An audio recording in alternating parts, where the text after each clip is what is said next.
मेरे हाथ में एक किताब है जिसका नाम है जब नील का दाग मिटा चंपारण 1917। यानी चंपारण में नील का खेती होता था और सब लोगों को पता है कि आजादी में चंपारण का कितना बड़ा योगदान है। और मैं अभी चंपारण में ही बैठा हुआ हूं। ये पावन भूमि जो पूरे भारत को आजादी दिलाने में सबसे महत्वपूर्ण योगदान निभाया, आज उस चंपारण को लोग सिर्फ और सिर्फ चंपारण मीट हाउस के नाम से जानते हैं। जरा सोचिए, भविष्य में श्री राम मीट हाउस भी खुलेगा तो आप लोग चुप रहेंगे। हालांकि सरकार को इस पे कार्रवाई करना चाहिए और चंपारण मीट हाउस कहीं भी नहीं खुलना चाहिए, ये बात सही है। इस किताब के पीछे दो व्यक्ति आप लोगों को दिख रहे होंगे, शायद उनमें से एक आदमी को आप लोग पहचानते होंगे, दूसरे को नहीं। एक है गांधी जी, मोहनदास करमचंद गांधी, जिनको बाद में हिंदुस्तान महात्मा के नाम से जाना due to only one reason. उनके बगल में जो व्यक्ति हैं राजकुमार शुक्ला, उनके वजह से वो चंपारण में लेके आए और मोहनदास करमचंद गांधी चंपारण आए और यहां से महात्मा बन के जो है पूरे भारत के राष्ट्रपिता बन गए। ये वही चंपारण है जहां पे अंग्रेज नील की खेती कराते थे और एक अंग्रेजी शासक किंग एडवर्ड सप्तम का मूर्ति मैंने तोड़ा था, आखिरी वो मूर्ति था अंग्रेज का, उससे मैं चंपारण को आजादी दिलाया था। ये वही बुक है जो भैया ने अभी मुझे दिया है और पहली बार कोई चंपारण का व्यक्ति मुझे पूरे हिंदुस्तान में चंपारण के ऊपर एक बुक दिया है। मैं अपने आप को गौरवान्वित महसूस कर रहा हूं और इस पूरे किताब को मैं जो है एक हफ्ते के अंदर अंदर पढ़ जाऊंगा, पूरे किताब को।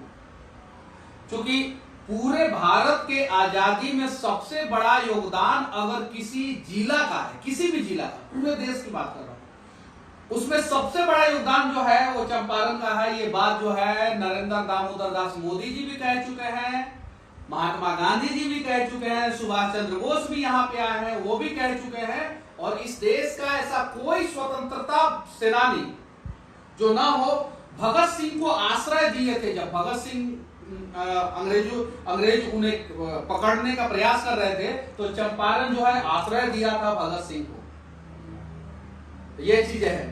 तो ये बुक है, हम लोग पढ़ेंगे। और चंपारण के लोगों से मैं विनती करना चाहता हूं कि चंपारण का नाम जो है चंपारण मीट हाउस से नहीं गौरवान्वित होगा, बल्कि चंपारण के लोग जो है ना, चंपारण स्वतंत्रता संग्राम जो हुआ था 1917 में, जो आंदोलन हुआ था जिससे पूरा देश आजाद हुआ, जिसका वर्षगांठ 100 साल हो गया था, तो बहुत बड़ा धूमधाम वर्षगांठ बनाया गया था, एक साल पूरा उससे होगा। तो उसके बारे में हम लोग जानने का प्रयास करें। सिर्फ ये ना जाने कि हंडी मीट होता है चंपारण का फेमस, तो कबाब होता है, तो ताश होता है, तो लाई के साथ मीट खाते हैं तो बहुत मजा आता है।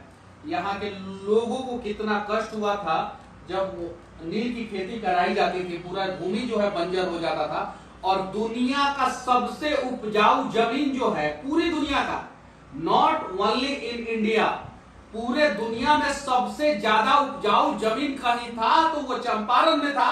इसीलिए अंग्रेज इस उपजाऊ जमीन पे जो है नील की खेती कराते थे। नील की खेती हर जमीन पे नहीं हो सकती थी।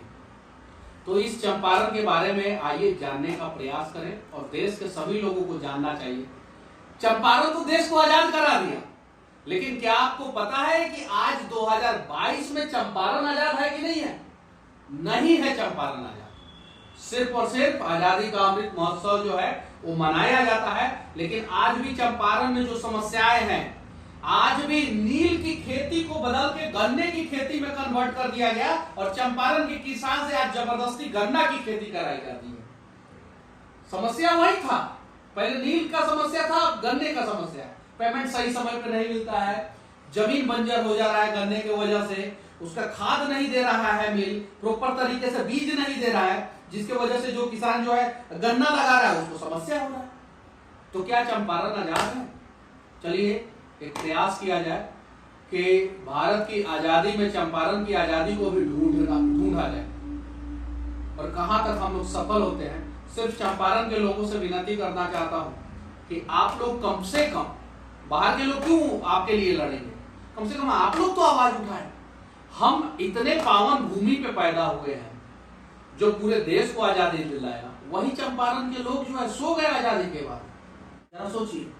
और जब एक गांधी आए डंडा लेके, बूढ़े से व्यक्ति आए, उनके पीछे हम लोग चले तो पूरा देश पीछे चलना शुरू हो गया। वही गांधी गुजरात में जब चले तो उनके पीछे कोई नहीं चला। वही गांधी जब साउथ अफ्रीका में चले तो उनके पीछे कोई नहीं चला।